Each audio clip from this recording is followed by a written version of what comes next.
भजन संहिता का अध्याय 91 अध्याय खोल सकते हैं आप मेरे साथ और वचन नंबर 14वीं पंक्ति है। भजन संहिता 91 वर्ष नंबर 14।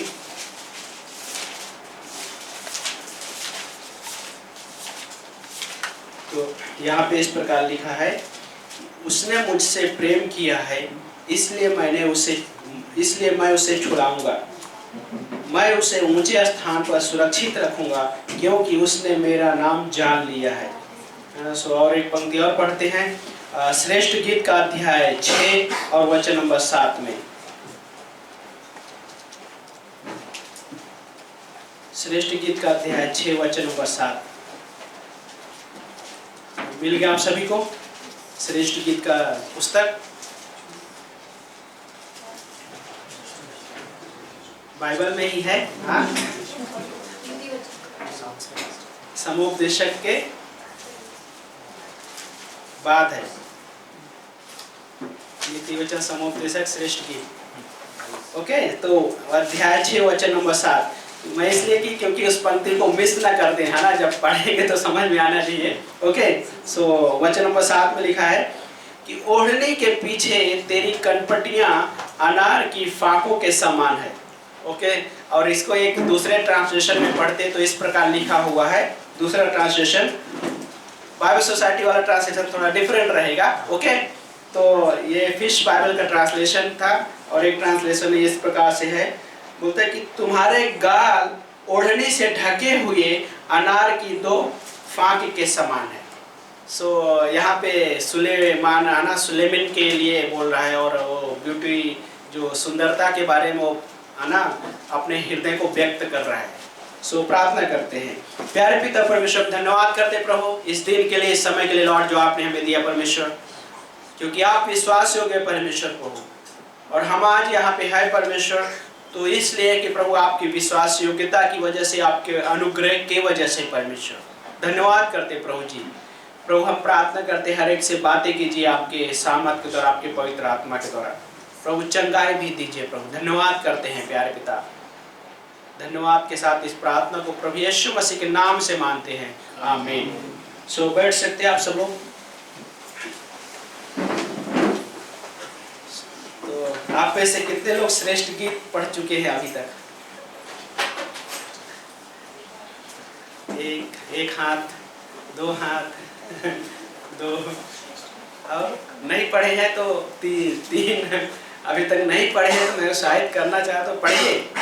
और ये परमेश्वर इसमें एक प्रेम कहानी जैसा है ना, अच्छा हिस्सा है बाय द वे, बहुत ही सुंदर तरीके से। कई बार शब्द पढ़ेंगे तो ऐसा लगता है ये क्या कह रहा है, बट परमेश्वर का लिखा हुआ वचन है। ओके, सो भजन संहिता जो 91 है, 91 को 4 भाग में बांटा गया है। पहला भाग जो कि है वचन नंबर 1 से 2 में, 91 अध्याय का वचन नंबर 1 से 2 में पहला भाग क्या है वहाँ पे कि सुरक्षा का जो आधार है परमेश्वर का चरित्र है। जो सुरक्षा का आधार है वो क्या है? परमेश्वर का चरित्र है। और इस दुनिया में हर इंसान उस सुरक्षा के लिए कुछ ना कुछ चीजें करता है, लाइक सुरक्षा चाहता है ना। और देन अगला पार्ट ये है कि वचन नंबर 3 से 8वीं पंक्ति तक, और वो ये है कि उसके द्वारा की जाने वाली जो देखभाल है ना, देखभाल में बहुत सारी चीजें आती, केयर करना। प्रभु यीशु मसीह जब इस दुनिया में थे लोगों को केयर करते थे, केयर करते थे और लोगों की जरूरतें पूरा करते थे। तो लोगों का इल्जाम क्या है यीशु मसीह के ऊपर? ये तो पापियों और चुंगे लेने वालों के साथ खाता पीता और उठता बैठता है ना। सो लेकिन हाँ, देन अगला पार्ट ये है वचन नंबर 9 से 13वीं पंक्ति तक। तो ये इस प्रकार बोलता है कि सुरक्षा की आशीषें और उसका जो शरण स्थान, जो शरण नगर है वो परमेश्वर। और देन वचन नंबर 14 से 16वीं पंक्ति तक वो ये है कि उसके प्रेम के बारे में, परमेश्वर का प्रेम के बारे में। सो ये पंक्ति जब पढ़े हमने, जो वचन नंबर 14वीं पंक्ति, तो ये प्रभु यीशु मसीह को संबोधित कर रहे हैं। ओके, क्योंकि जब उसके पीछे पंक्ति पढ़ते हैं वचन नंबर 12 और 13 में पढ़ेंगे तो वहाँ पे बोलता है कि वे तुझे हाथों हाथ उठा लेंगे, ऐसा ना हो कि तेरे पैर में तेरे पैर में ठेस लगे। ये कौन कह रहा है पता है? सेम शैतान ने इस्तेमाल किया था प्रभु यीशु मसीह के लिए। कहाँ पे? मत्ती का 4 अध्याय जब पढ़ते हैं तो उस हिस्से में जब यीशु मसीह को मंदिर के ऊंचाई पे लेके जाता है और शैतान कहता कि यहाँ से कूद जा, जंप लगा ले, क्योंकि लिखा है कि स्वर्गदूत तुझे हाथ हाथ उठा लेंगे और तेरे पैरों में ठेस न लगे। तो किसके लिए?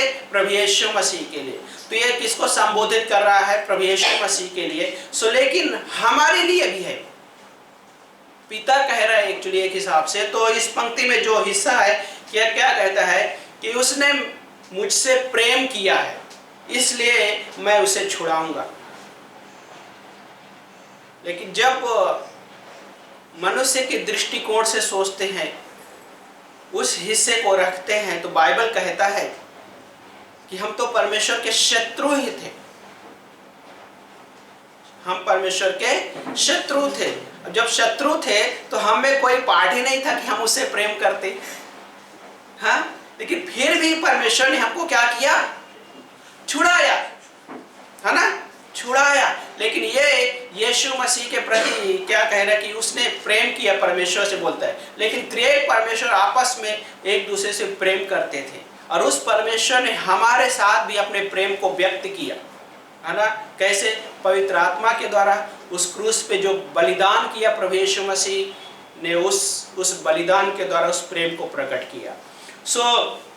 इस हिस्से में पहला जो क्या बोलता है कि उसने मुझसे प्रेम किया इसलिए मैंने क्या किया? मैं उसे छुड़ाऊंगा। देन अगले पार्ट में कि मैं उसे ऊंचे स्थान पर सुरक्षित रखूंगा क्योंकि उसने मेरा नाम जान लिया है।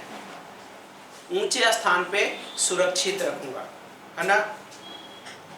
परमेश्वर हमारे लाइफ में वो चीज दिया है। लेकिन यीशु मसीह के बारे में फिलिपियों के अध्याय में जब पढ़ते हैं, अध्याय 2 में, तो क्या बोलता है कि उसको सारे नामों में सबसे श्रेष्ठ नाम दिया गया और उसको ऊंचाई पे बिठाया गया। कहाँ पे? सिंहासन पे, पिता के दाहिनी ओर सिंहासन पे बिठाया गया। और यीशु मसीह के साथ साथ जब हम विश्वास करते हैं तो हम भी उसके साथ कहाँ पे बिठाए जाते हैं? स्वर्गीय स्थानों पर बिठाए जाते हैं। और देन उसके बाद में क्या बोलता है कि उसने मेरा नाम जान लिया है। एक विश्वासी होने के नाते हम उस परमेश्वर को जाने हैं, लेकिन अभी उस तरीके से क्या बोलते हैं कि कंप्लीट बोलते हैं ना, पूरी तरीके से हम उसको अभी तक जान नहीं पाए एक हिसाब देखा जाए। यदि क्योंकि कुरिन्थियों की पत्री में लिखा है, क्या बोलता है? कुरिन्थियों की पत्री में लिखा है, क्या बोलता है कि यदि कोई ऐसा समझता है कि मैं उसे जानता हूं तो जैसा जानना चाहिए वो अब तक उसे नहीं जाना। लेकिन ये जो पार्ट है कि हम उसको जब हमने विश्वास किया, उसको यीशु मसीह के ऊपर विश्वास किया और उसके बाद आज हमारा जो लाइफ है परमेश्वर में,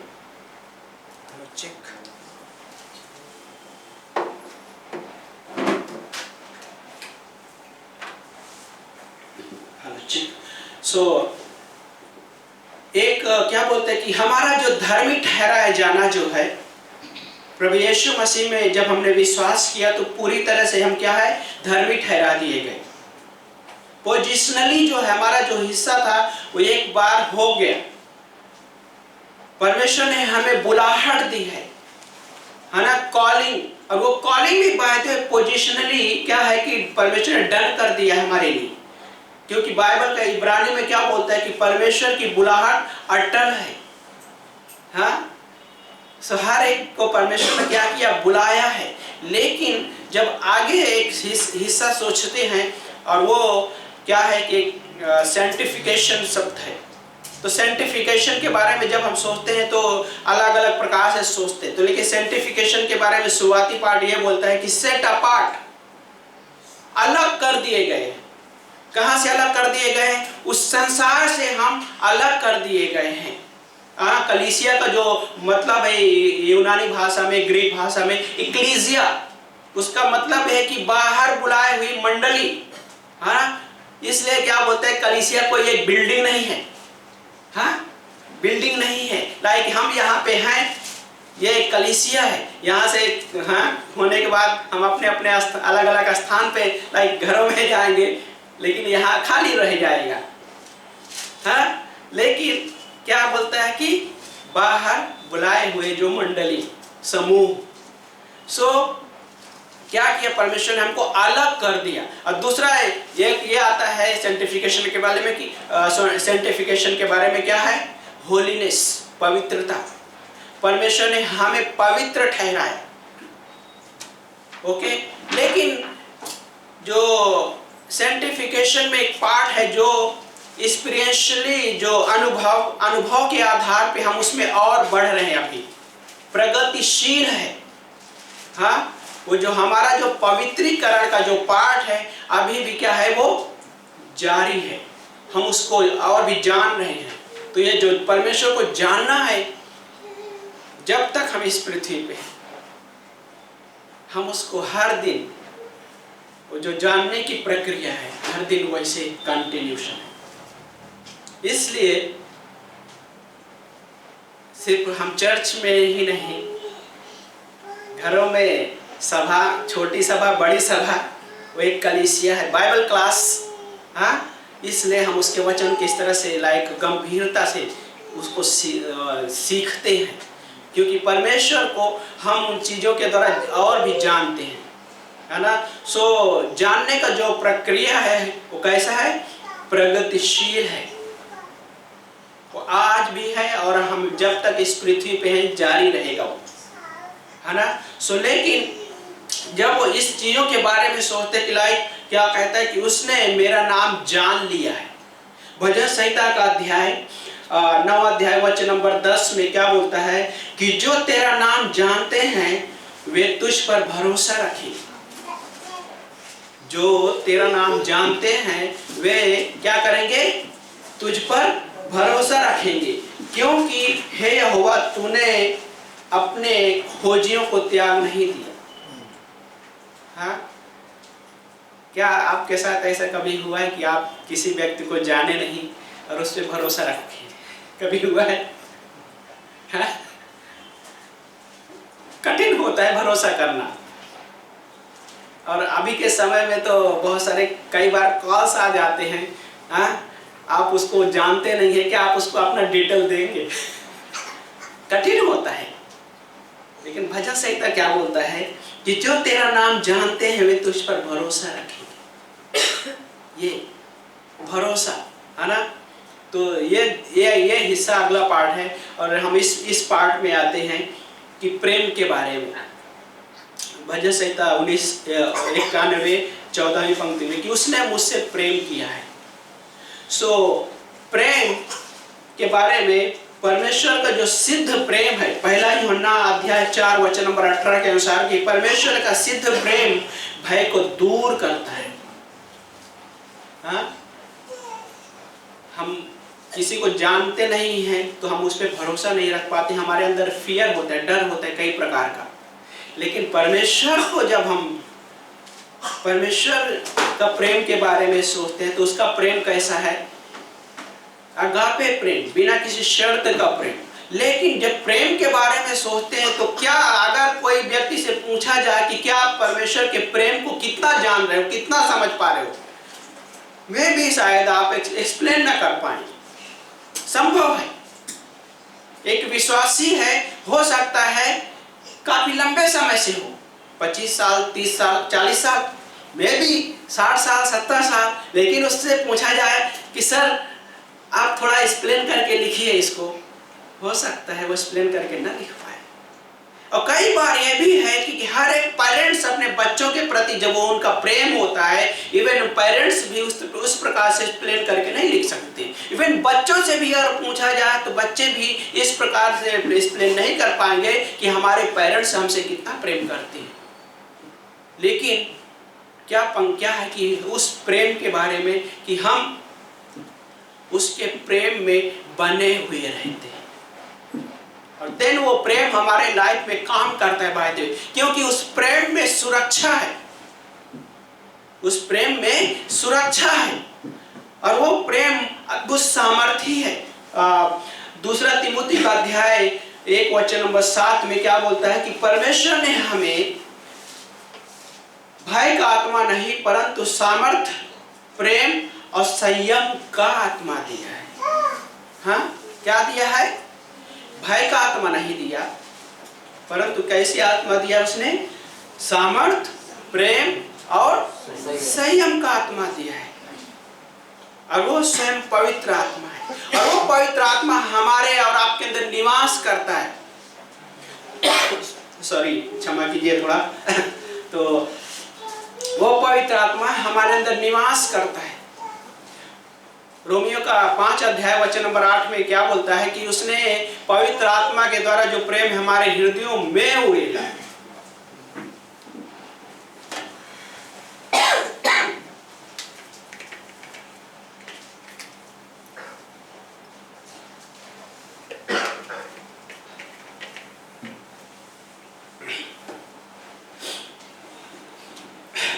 सॉरी, तो उस पवित्र आत्मा को कैसे हमने रिसीव किया? By faith. और वो आत्मा क्या है कि उसमें डर नहीं है, उसमें प्रेम है, संयम है, सामर्थ है। और हाँ, एक क्या बोलता है कि परमेश्वर के प्रेम क्या करता है कि जो सिद्ध प्रेम है वो हमारे लाइफ में भय को दूर करता है।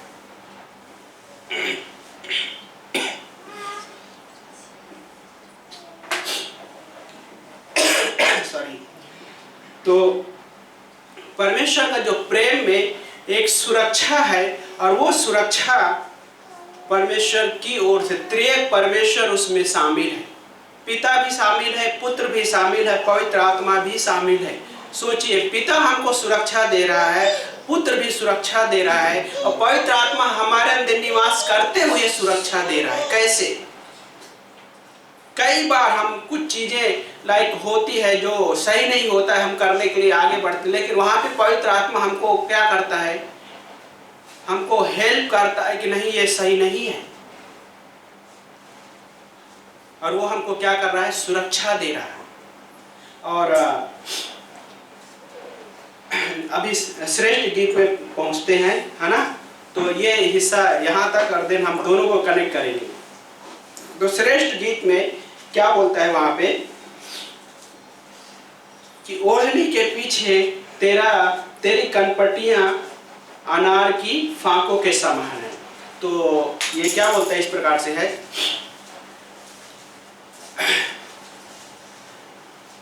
इंग्लिश में एक्चुअली वेल शब्द का इस्तेमाल किया गया है। उसका मतलब होता है घूंघट, है ना? और सुलेमान जो है सुलेमिन के लिए कह रहा है। और क्या इस प्रकार से जो अगला दूसरा एक ट्रांसलेशन हमने पढ़े, क्या बोलता है कि तुम्हारे गाल ओढ़नी से ढके हुए अनार की 2 फांक के समान है। सो सुंदरता के बारे में कह रहा है, ब्यूटीनेस। सो है ना? अभी तो घूंघट का रस रिवाज तो देखा जाए तो खत्म ही होने पे है, कुछ कुछ जगहों में अभी भी चलता है ना?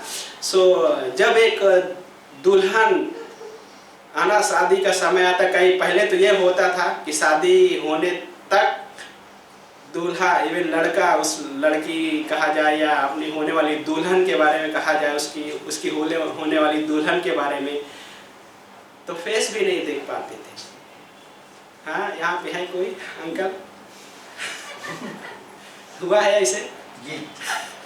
है ना? तो अनुभवी है।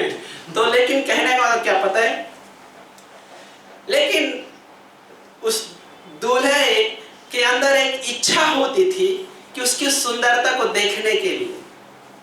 हाँ, और सुलेमान ऐसे ही सुंदरता के बारे में व्यक्त कर रहा है भाई कि ओढ़नी के, हाँ, ओढ़नी से ढके हुए, वो एक घूंघट की बात कर रहा है ना?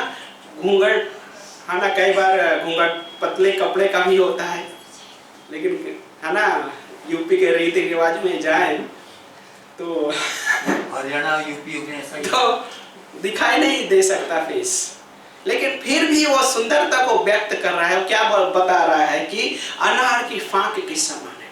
सो अनार ऊपरी रूप से देखा जाए तो कैसा होता है? खुरदुरा होता है। हाँ, जो उसका जो बाहरी भाग होता है, हाँ, खुरदुरा समझ रहे ना क्या होता है?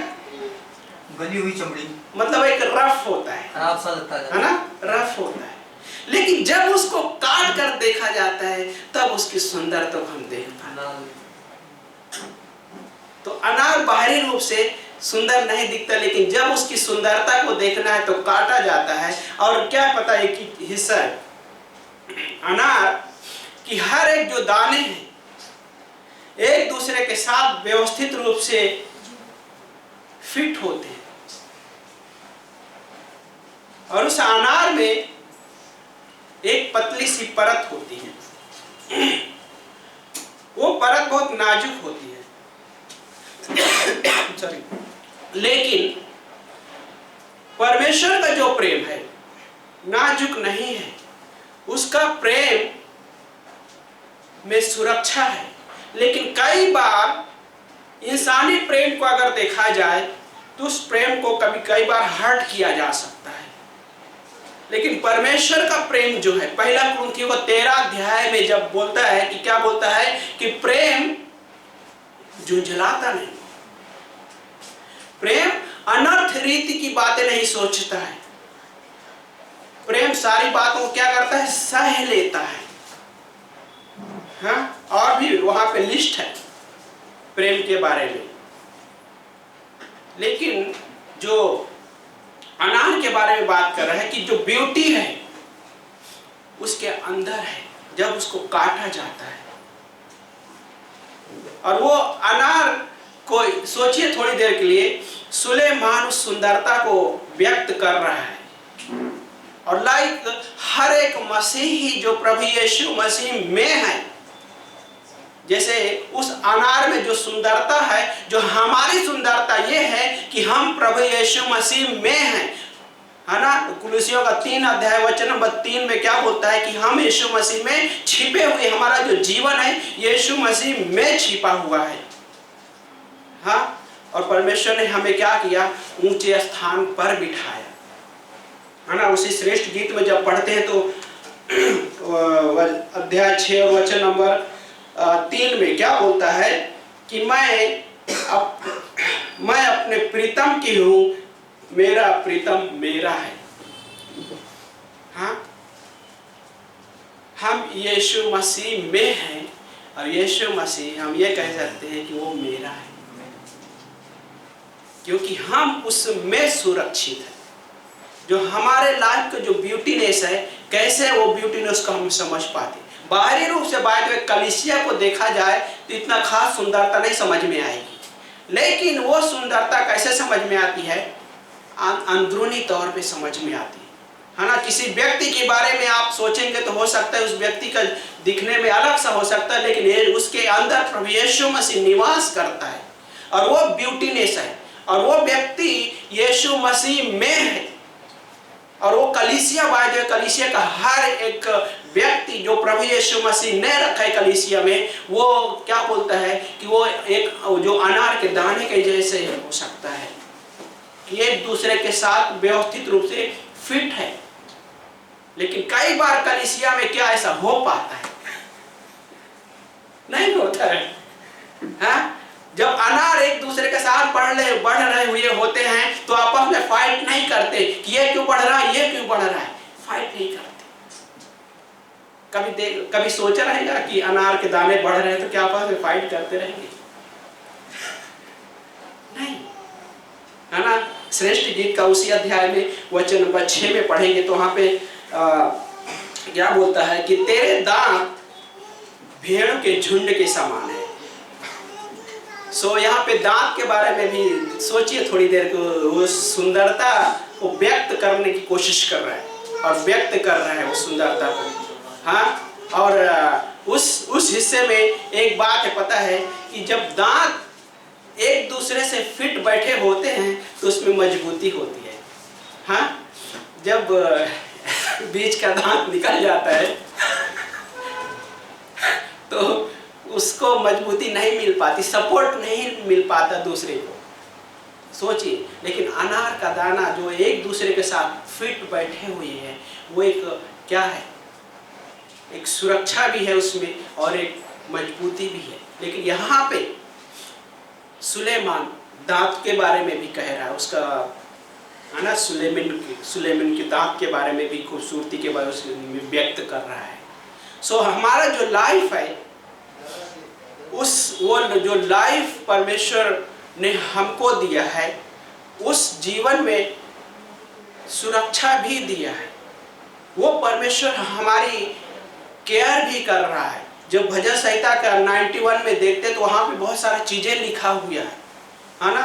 91 में वचन नंबर तीसरी पंक्ति में क्या बोलता है, क्योंकि वही तुझे बहेलिये के जाल से क्या करता है, बहेलिये के जाल से और महामारी से बचाता है। हाँ, क्या लगता है, परमेश्वर सिर्फ बीमारी से ही बचाता है? सिर्फ बीमारी से नहीं। बहेलिये कौन है? शैतान। हमेशा विश्वासियों के ऊपर कुछ ना कुछ जाल फेंकता है और कई बार विश्वासी उसके जाल को आनंद करते हैं, उसके जाल में। देखा है कैसे? क्योंकि विश्वासी हैं, उनका उद्धार सुरक्षित है।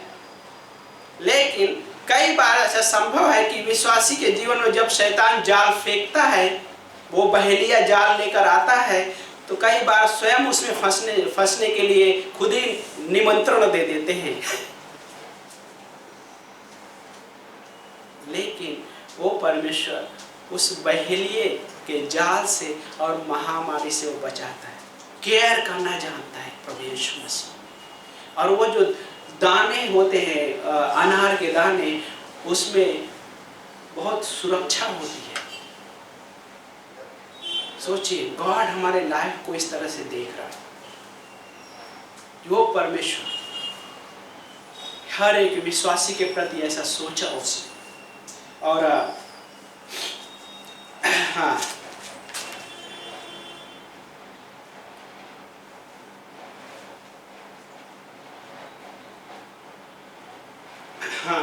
वो दाने के बारे में इस प्रकार की, लाइक जब हम प्रभु यीशु मसीह का जो बॉडी ऑफ क्राइस्ट में संगति में होते हैं तो हम भी सुरक्षित होते हैं। हर एक मसीही उस संगति में एक सुंदरता है, क्योंकि उस बॉडी में वो स्वयं प्रभु यीशु मसीह की बॉडी है, उसकी स्वयं उसकी देह है, कलीसिया। और वो प्रभु यीशु मसीह अपनी कलीसिया को सजा रहा है। बाहरी रूप से नहीं दिखता, लेकिन अंदरूनी रूप से वो सजा रहा है। हर एक का लाइफ जो परमेश्वर में है, वो परमेश्वर, कई बार लोग बाहरी रूप से देख के हर एक के जीवन के प्रति कहा जाए, हर एक कहने का मतलब कई बार ऐसा वो है ना, क्या कर सकता है, वो आकलन कर सकता है बाहरी रूप से, लेकिन वैसा नहीं है। दूसरा कुरिन्थियों का 5 अध्याय वचन नंबर 16 पंक्ति पढ़ते हैं। दूसरा कुरिन्थियों का 5 अध्याय वचन नंबर 16।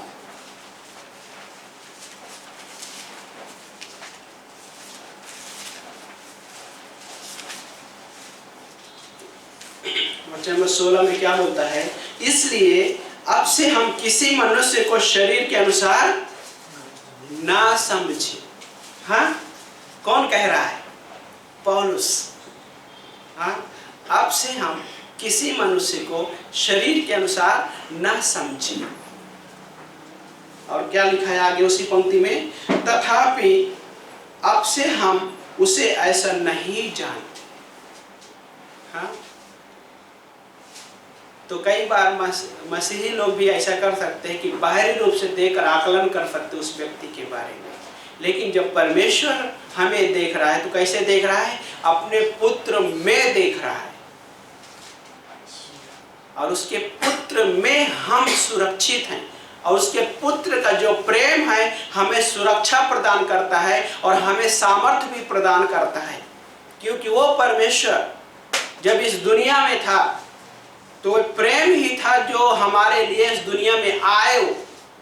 वो प्रेम ही था जो क्रूस पे गए हर एक का पाप के लिए। वो प्रेम ही था कि गतसमनी के बगीचे में जब वो दर्द से जा रहे थे, उनका पसीना लहू बन के टपक रहा था, वो प्रेम था। वो क्या कहा पुत्र ने, हे पिता हो सके तो ये कटोरा हटा लो, लेकिन क्या बोलते, परंतु मेरी नहीं आपकी इच्छा पूरी होने पाए। वो दर्द को क्या बोलता है, वो पसीना लहू बन गया। क्या था,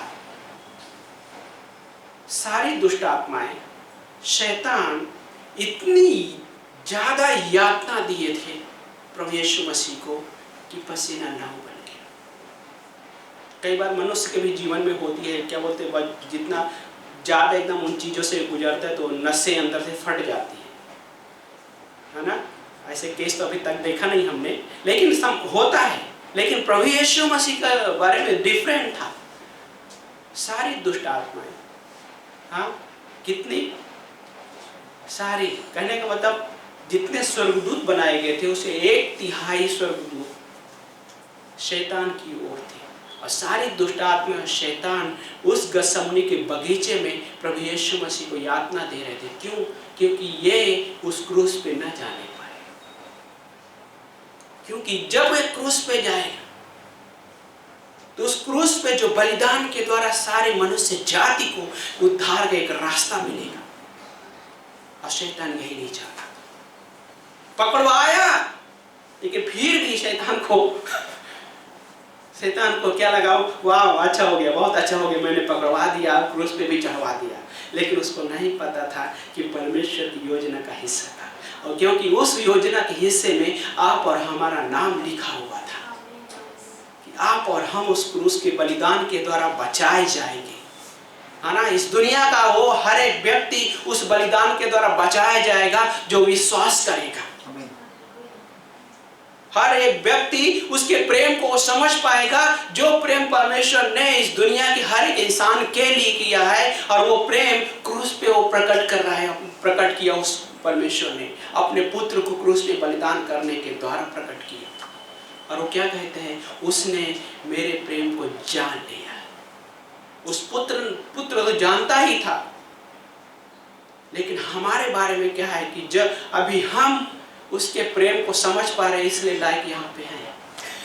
हाँ, किसी को जबरदस्ती करने की आवश्यकता नहीं, क्योंकि वो प्रेम है ना। परमेश्वर होशे की पुस्तक में क्या बोलता है कि परमेश्वर उस प्रेम की रस्सी से हमको खींचता है। उसके पास एक डोर है, एक रस्सी है, और वो है प्रेम की। क्योंकि उस प्रेम के द्वारा हम सुरक्षित हैं। सोचिए, रस्सी से बांध कर खींचा जा रहा है तो उसमें सुरक्षा भी है। हाँ, कुछ चीज़ों को आप रस्सी से बांध के खींचे, यस मजबूत वाली हिस्से को आप, है ना, खींचते कई बार, लेकिन वो कई बार कुछ ऐसी चीज़ों को पकड़ के खींचा जाए, किसी मनुष्य को रस्सी से बांध के खींचा जाए तो हो सकता है कितना घायल हो जाएगा पता नहीं है। लेकिन परमेश्वर कैसे खींच रहा है, अपनी प्रेम की रस्सी से। और वो फिर भी उसमें एक सुरक्षा है, हम सुरक्षित हैं, सिक्योरिटी। क्योंकि वो परमेश्वर हमारे जीवन में अभी भी वो सजा रहा है, अभी भी वो ब्यूटी दे रहा है ना। पौलुस ने कुरिन्थ की कलीसियाओं के बारे में क्या कहता है कि मेरी, बोलता है कि कुरिन्थ की कलीसिया, अगर मैं आगे पीछे नहीं हूं तो क्या बोलता है कि मेरी इच्छा है कि मैं एक कुंवारी के रूप में उसके सामने प्रस्तुत कर सकूं, हाँ, पेश कर सकूं, कुंवारी के रूप में, जिसमें ना तो झुर्रियां ना तो दाग, हाँ, ना तो झुर्रियां और ना तो दाग। उसकी बोलते डिजायर को अपना व्यक्त कर रहा है। लेकिन यहाँ पे सुलेमान वाले पार्ट में सोचिए थोड़ी देर के लिए, बहुत सारे ऐसे सुंदरता को व्यक्त करता है, दांतों की तुलना करता है ना, गाल की बात कर रहा है, अनार से तुलना कर रहा है, भेड़ी के हिरने के बच्चों के से तुलना करता है, हिरनियों से तुलना करता है। लेकिन परमेश्वर हमारे बारे में हमें भी कौन सी नजर से देखता है, उसी नजर से वो देखता है।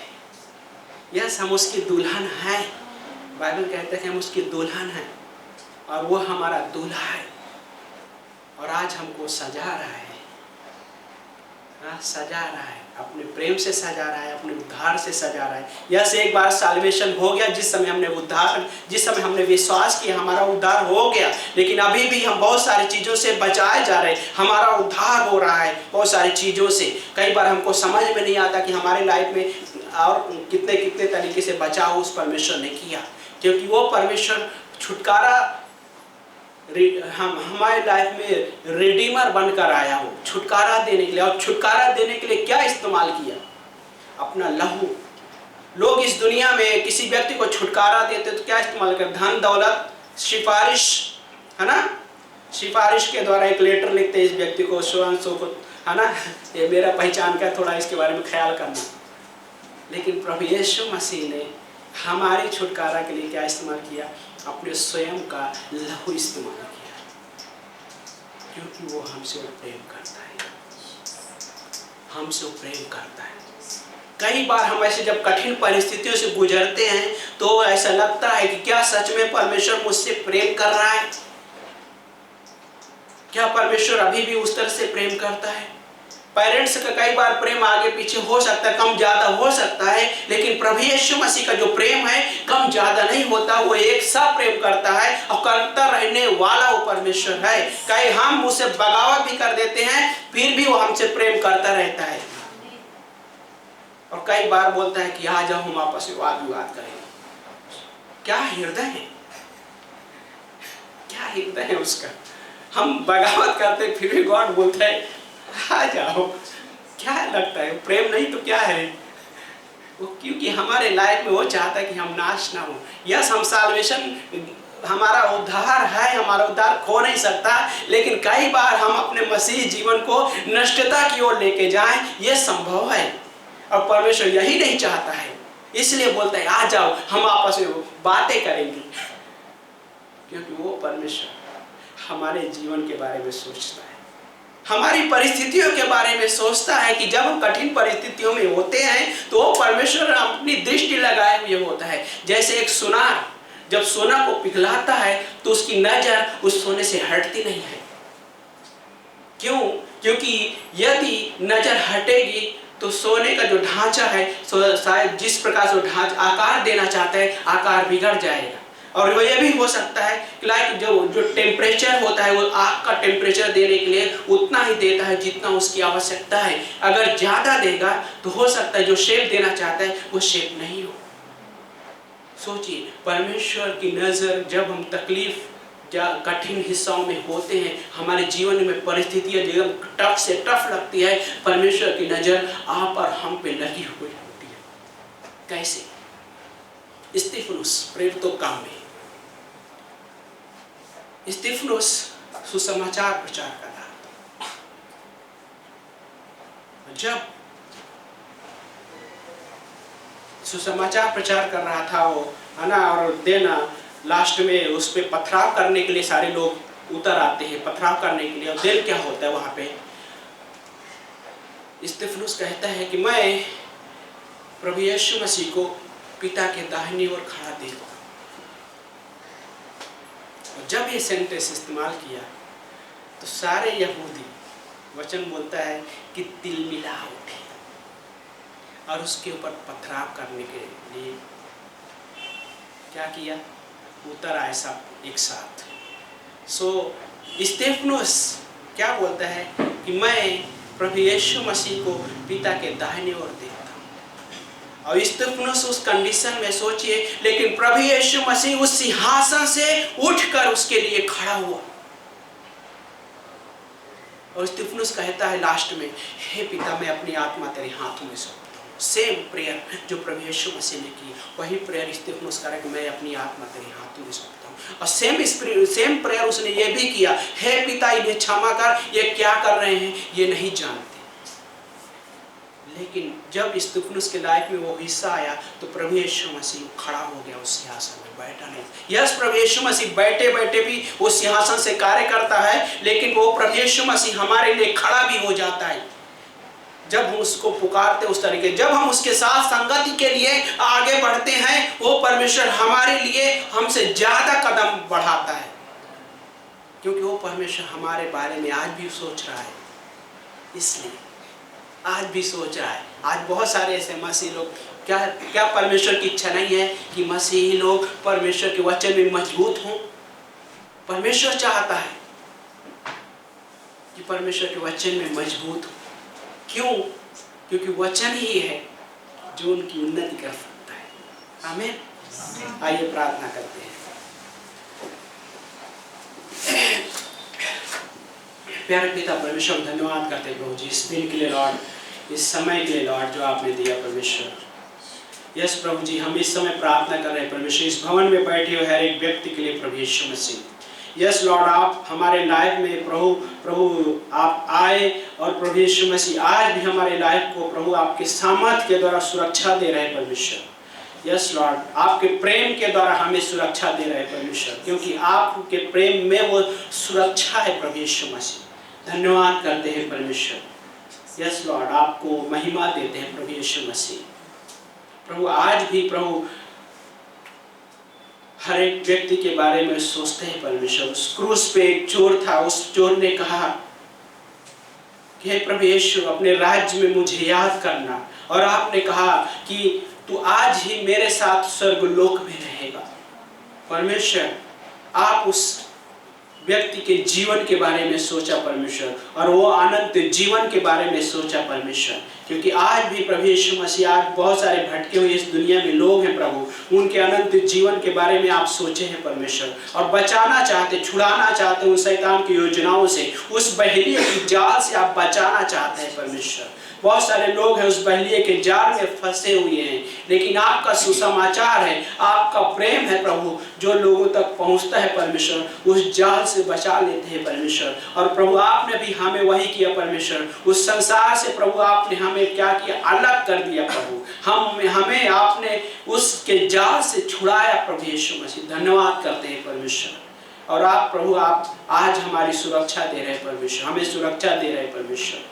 यस लॉर्ड, धन्यवाद करते हैं परमेश्वर, क्योंकि आप अपने सामर्थ्य के द्वारा वो चीजें करता है परमेश्वर। यस लॉर्ड, इस भवन में बैठे हर एक व्यक्ति के जीवन को प्रभु हम आपके हाथों में सौंपते हैं परमेश्वर। यस लॉर्ड, यदि कोई व्यक्ति यहाँ पे है जिसे चंगाई की जरूरत है, वो प्रभु यीशु मसीह आपके सामर्थ्य के द्वारा छूकर प्रभु चंगाई दो परमेश्वर, क्योंकि जो 12 साल से लहू बहने वाली स्त्री ने अपने मन में निर्णय लिया कि मैं यदि यीशु मसीह के वस्त्र के कोने को छू लूंगी तो मैं चंगी हो जाऊंगी, और जब उसने छुआ तो आपने कहा कि मुझ में से सामर्थ्य निकली है। और प्रभु यीशु मसीह, हम मांगते परमेश्वर कि आज इस यहाँ पे उस सामर्थ्य को कोई अनुभव कर पाए परमेश्वर, उस सामर्थ्य के द्वारा छुआ जाए परमेश्वर। हमारी प्रार्थना है प्रभु, धन्यवाद करते हैं परमेश्वर, धन्यवाद करते हैं राजाओं के राजा प्रभु। यस लॉर्ड, आपकी इच्छा पूरी होने पाए।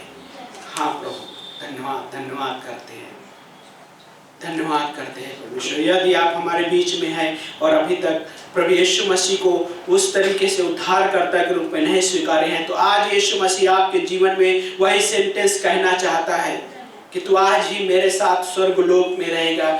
वो आपसे चाहता है कि वो ये कहना चाहता है कि मैं आज ही तुझे अनंत जीवन देता हूँ। यदि आप चाहते हैं, उसे स्वीकारना चाहते हैं, अपने दिल में छोटी सी प्रार्थना कीजिए, या कोई इस वीडियो को देख रहा होगा, देखेगा, तो अपने दिल में एक छोटी सी प्रार्थना कर सकते हैं।